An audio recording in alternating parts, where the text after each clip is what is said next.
Hello everybody, today we would like to demonstrate how you can share the Telegram link.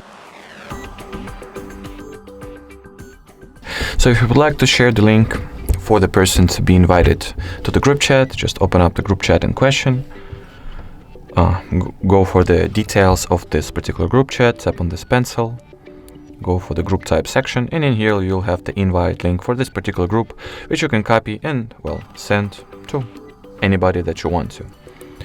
If you would like to invite somebody to some, public channel or private channel, doesn't really matter.